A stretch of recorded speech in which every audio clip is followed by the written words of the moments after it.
Alright, quick garden update. A day late, because boy has this been a busy week. Okay, so the onions in buckets, I don't think most of these got enough sunlight earlier in their lives, but they are finally starting to bulb. If you look down there, a little bit of bulbing. Um, Corn is actually starting to look good. I really need to thin it, and I've been too lazy to. If I go down here to the end, oh, I hate the fungus growing in my... I think the fungus actually killed a bunch of my onions because they were competing. My attempt at growing... Ooh.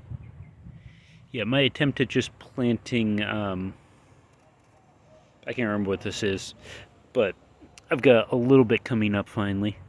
See how that goes.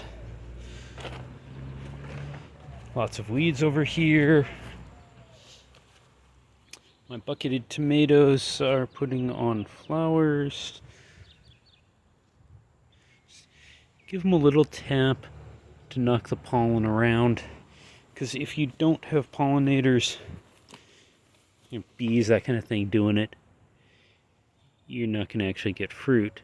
So this one's my first tomato that came up, or the biggest one. And I've got 1, 2, 3, 4, 5, 6, 7, 8 fruits already growing on him. It's not bad. And I've got a little sucker in there. Basically, if you get an extra branch coming out of the armpit of one of these tomatoes, it's called a sucker, and you should be picking them off like this. No, that's not a sucker.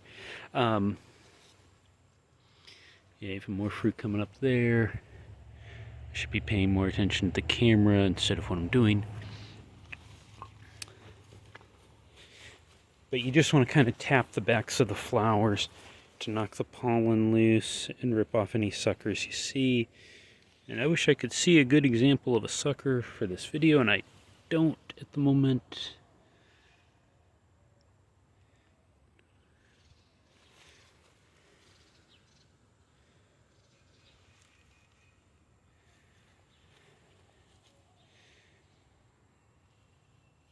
Actually, there's one right there.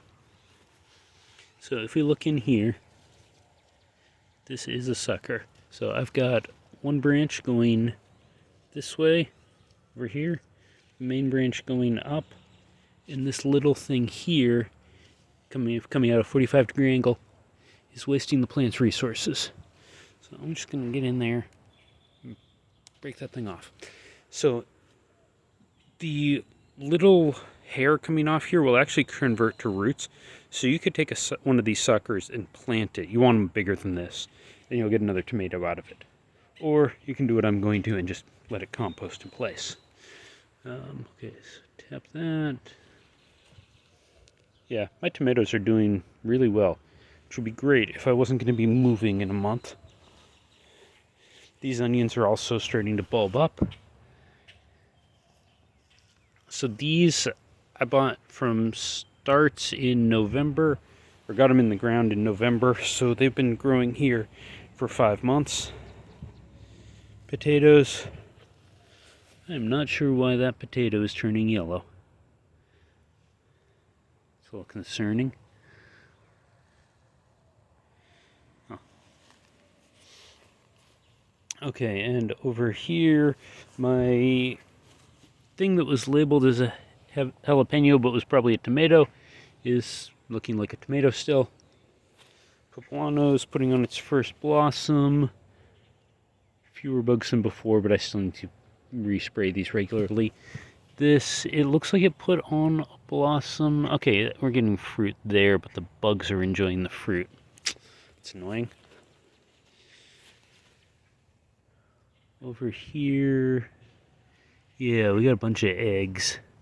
I don't think I'm going to be getting many peppers. I think I have bug problems. There's Hootie. He's supposed to be keeping the squirrels away. He's doing a bad job of it. So over here, my serranos, actually, it looks like it's doing pretty well, but once again, huge bug problems. That serrano's also doing okay. And the habaneros are coming up. Ooh, that's starting to put on flowers. Yeah. You see little flowers under there. And I gotta get to a hardware store and build stairs because my health hazard of a deck I finally got around to ripping out. A lot of work, lots to clean, because I'm moving to a new house in like 6 weeks and gotta sell this place.